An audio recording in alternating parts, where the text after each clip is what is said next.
So about a year ago, somebody dumped these pots at the property where I work, which is it's a medical building. It's a medical office building.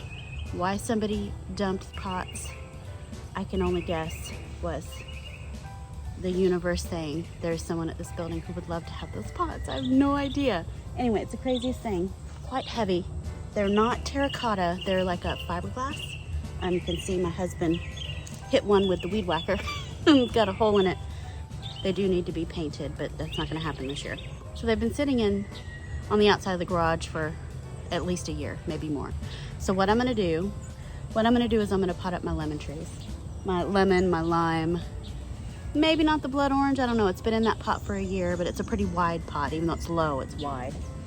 I have 5 pots here, bags of soil behind me. Potting mix, bagged mix, soil mix have gotten so expensive. These bags we got from H-E-B for $2.97 a piece. So 1 cubic foot for $2.97 at H-E-B is pretty good. That's probably the best price I've found so far, even better than Walmart. So this is Hill Country Fair, which is an H-E-B brand. It says Texas soil, sourced in Texas.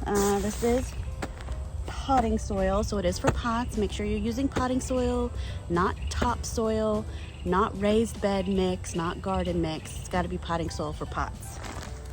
But I think because the tree already has a pretty good root ball with soil, it's not going to take all of these bags to pot up all these things, because I really want to top off some other pots that I have around here and get those ready for vegetables. So we'll see how far I can stretch these 4 bags of soil. We'll see. Also, I have a lot of poop babies right now, and I feel bad about it. I hope I don't knock them off. You know how like milkweed is the host plant for monarch caterpillars? Well, citrus is the host plant for this giant swallowtail, and there are giant swallowtail babies that look like bird poop mixed with a serpent snake. That's what they look like. They'll even, when they get bigger, they'll raise up their little head and they stick out this little red thing that's like a snake tongue. They're the coolest little things. Okay, so here's my Persian lime, and there's a poop baby. You see that? That right there is a caterpillar. Oh, there's another one. They're all over this plant, and so I don't want to dislodge them. Another one. And there's some limes. Already got some limes. This one actually doesn't have a lot of flowers anymore. This one flowered first and flowered early.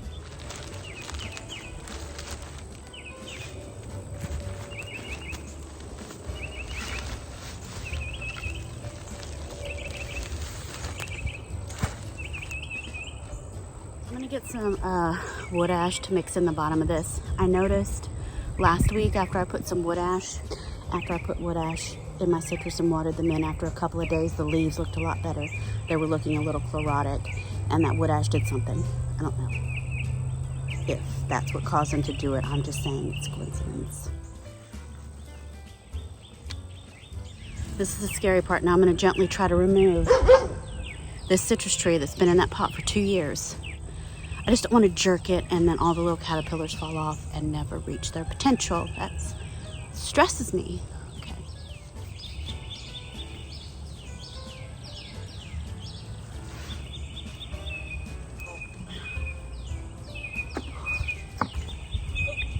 Okay, here we go. It's not too bad. Not too bad. Just gonna loosen it up. You see? I'm just gonna loosen up the roots at the bottom. Oh! But it needs any touch. There we go. Okay, it's rubbing against my shirt. That's what I'm worried about, knocking them off. Okay, I think we're okay.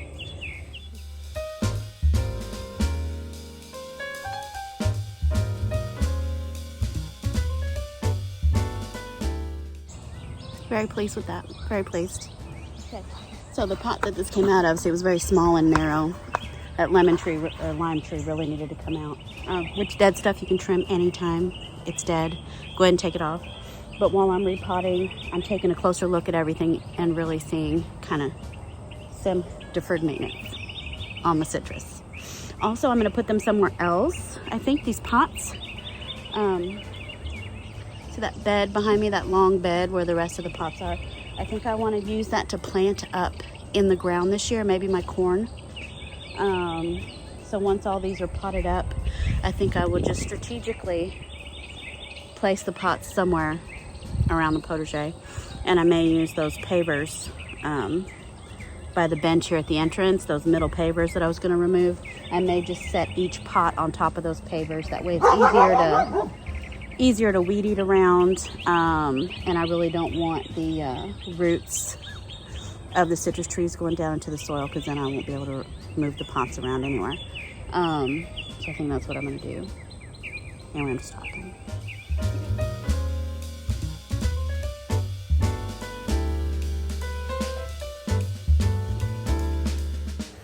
That looks good. All right, so this next one, I'm just gonna pot it up in place so I don't have to hurt my old back moving a big old pot. That was crazy. And that's where my improved Meyer lemon's gonna go, my prettiest one. And also has the most bees on it right now because it's in full flower.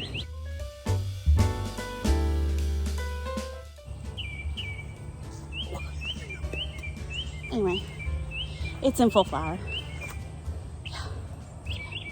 Pretty.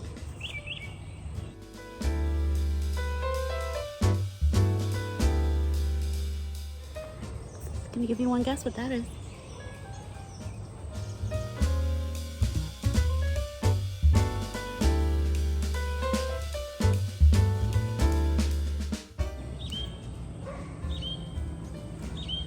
This stuff is Jewels of Opar. Makes a really pretty, like, baby's breath spray of pink flowers, and then the little seed heads after the flowers fade look like little jeweled pearls, teeny tiny pearls, pinks and browns and coppers. Really pretty, but it is like a weed here. Also, you can eat it. It is edible, and it is actually quite tasty. There was dirt on that. That's how I stay so fit. There's also dirt on my face. Anyway, you can eat Jewels of Opar. Like a lettuce green, which is probably good that it's so invasive, right? Because it's food. It's also pretty in flower arrangements.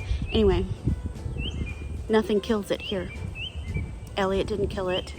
Drought doesn't kill it. I have some growing in some pots on the porch that are bone dry. Those pots are bone dry. Jewels of Opar doesn't care. This is good if there's ever like some sort of drought apocalypse and you need a salad. So, finally used up the first bag. So it'll probably take maybe a quarter of the next bag to pot this in, or to finish potting this up. So that's pretty good. I'm really pleased with that. My face is filth.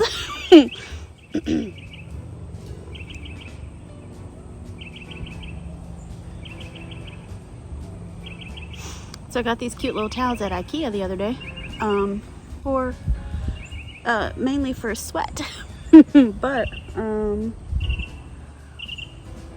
they remove dirt. They're a little bit rough. Be exfoliating. Lovely. Oh, look at that, just soft skin. They are kind of rough. Okay, yeah, all better. Anyway, my face was filth. So I'm not real sure about this blood orange. If the pot it's already in, if there would be any difference in putting it in this bigger pot right now. But let me, you know what, even if it's, I think I kind of want all the trees to be in matching pots now that I'm really thinking about it. I want all my citrus to be in that pretty little grape motif. Did I even show you the motif? I didn't even discuss the motif. I mean, oh, there, so you can tell it's fiberglass there. But anyway, it's like these pretty little grapes. And not that it looks terrible with the orange paint chipping off. Makes them look like rustic, antique, like Italian pots or something, right? I may never paint them. If you had these pots, what color would you paint them? That's actually a great question. I would love to know that answer to that question. All right, I'm potting up the blood orange just so it matches. So, end of that story.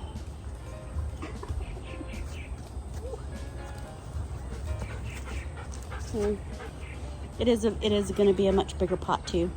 So I'm figuring they can stay in these new pots maybe 2 more years, and then we'll have to assess, rinse all the soil off, trim the roots, trim the stems, and then repot them.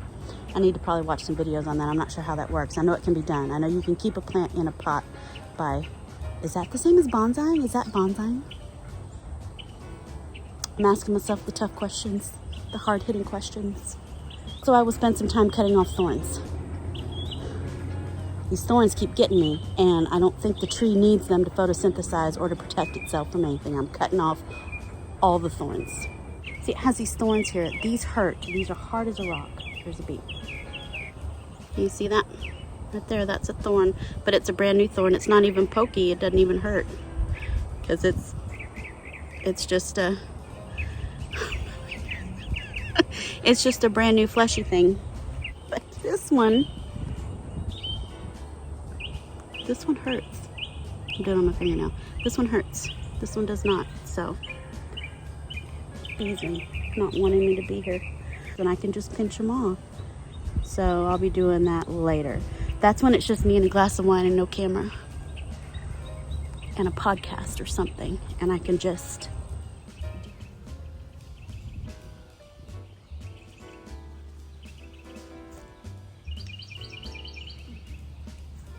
That just fits in there perfect.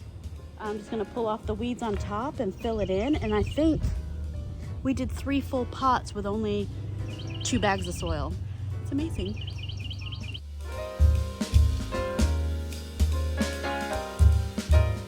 Let me water everything in real quick, and then this project is finally done.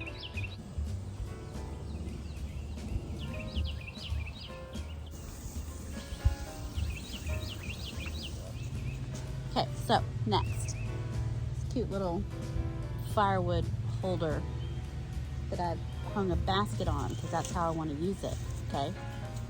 I want to use it for its intended purpose. I want to use it as a basket. Chloe! Chloe! Stop. I have my Cherry Falls. This is mine. Cherry Falls tomato. Planted the seed on the 14th of January. It is now March 12th. I don't know, 11, 12, something, somewhere around thereabouts. Plant looks gorgeous, right? It's already flowering. It's already flowering. Look how pretty is that, Cherry Falls? I love it. Anyway, so this is supposed to spill out of a basket, according to the photo on Botanical Interest. That's what it's supposed to do. It looks very upright to me. It's pretty upright. Anyway, I'm gonna put it in here. How cute is that? So far, I have only emptied out 1 complete bag of that potting mix. Here's the rest of that second bag. And I think that's enough to fill this and cover this. So what I'm gonna do first is I'm gonna trim off the lower leaves because I wanna bury it. I wanna bury it probably this much in soil. So I'm gonna remove the lower leaves just like this. Look. It's gone. It's like that. And then this one with its little sucker shoots right there in the crotch. Look, gone. That's it. Oh, there's a little something gone. That's it. Now, since I am here, I'm gonna take this out of the crotch. I know, we're talking about crotches and I've been drinking. We're in dangerous territory. I'm just gonna, but I'm gonna stop. I'm stopping. I've heard both ways, like take the crotches out and then don't take the crotches out. I don't know. I haven't had enough experience yet to know which one I prefer. So what I'm gonna do, I'm gonna put a little bit of dirt at the bottom. I'm gonna get some wood ash because I don't know if you've noticed, but a lot of tomato fertilizers, they talk about potash. And potash is basically wood ash, which means it's some potassium. All right, so I've got some wood ash in the bottom. Got some potting mix, putting that in there. Just a little bit on the bottom. This pot is kind of shallow. This hanging basket's kind of shallow. Okay, Cherry Falls. I will write today's date on here because that's the date that it was potted up. So 114 is when the seed was put in the ground. 219, okay, it was potted up on the 30th of January, then potted up again on the 19th of February. And so now it's going into this container on, I believe it's the 11th, March 12th. So March 12th, I'll put that on the tag. Those roots. Look at those roots. Almost a month. 3.5 weeks. Those are some beautiful roots. This is such a vigorous and healthy plant. I'm just breaking up the roots just a little bit. Just loosened it up a bit. Barely loosened it up. Okay, I'm gonna set it in here. Now I'm gonna fill it with soil. I may have to get out that other bag. We'll see how this one does.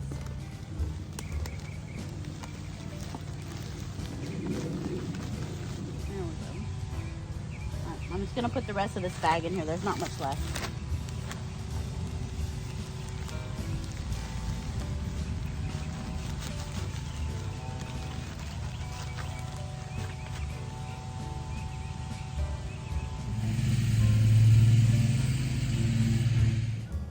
All right, so the next thing I want to tackle is this Comte de Chambord rose.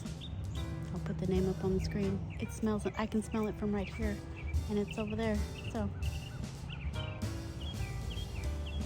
it is like the most intense fragrance.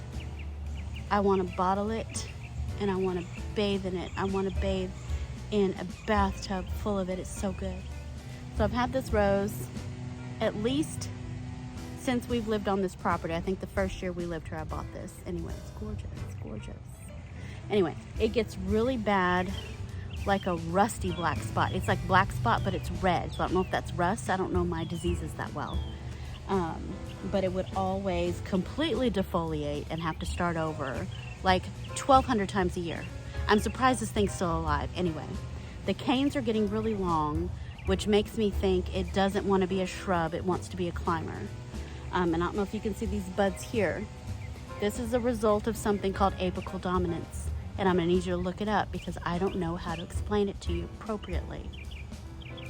Basically, what I know of it is if you have a climbing rose and you don't run the canes horizontal, you'll only get flowers at the very tip because that's apical dominance. If you run the canes horizontal or lateral, you will start to get buds all along the stem, which means you need to wrap your canes around whatever trellis or arbor or whatever you have. You need to get those canes horizontal so that then you get vertical shoots, and all of those vertical shoots will make flowers. So what I'm going to do is I'm going to plant this underneath my windmill here, and I'm going to wrap those canes underneath the windmill, right in the center of that windmill, and then I'm going to wrap these canes around the windmill, and then we should get beautiful pink fragrant roses all the way around that windmill. Fingers crossed. If I've kept it alive in a bucket for probably 4 years, 3 years, at least 3 years. I think before COVID I put it in a bucket. If I can keep this alive in a bucket for all those years, only watering it maybe 5 times. I always forget to water it. Surely if I dig a hole and put it in that ground, it can live. If it dies, I might as well retire because obviously it's me. Hi, it's me. Hi, I'm the problem, it's me.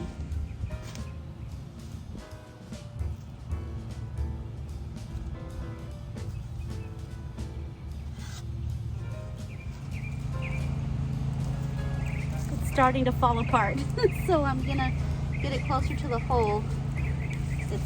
It's not, I would think the root ball would be more intact after all these years, but it's starting to come apart.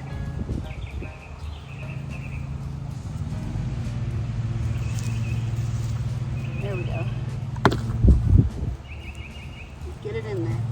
Oh, it's coming apart. I don't want to break it. So, I need to get these stems in the middle, and then I can start wrapping them around. want to get this flower going straight up like that. Like that, yeah.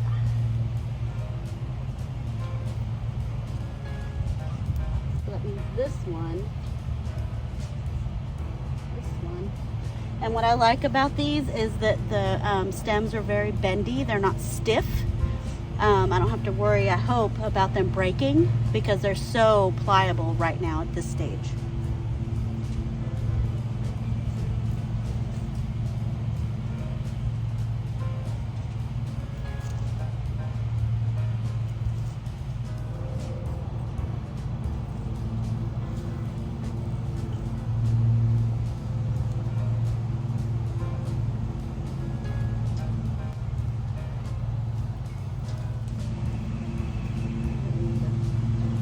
Smaller clip to get this one to stay.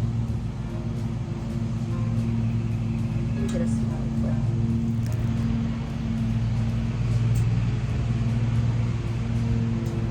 There we go. Alright, so those blooms probably won't make it. Those blooms, I have manhandled them so hard just now, they're probably not going to make it. I'm sweating.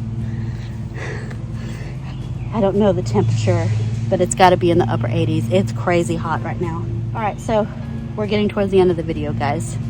I think I'm done for today. Let me get this covered up, and I'll see you in the next video, guys. Thanks for watching. Bye.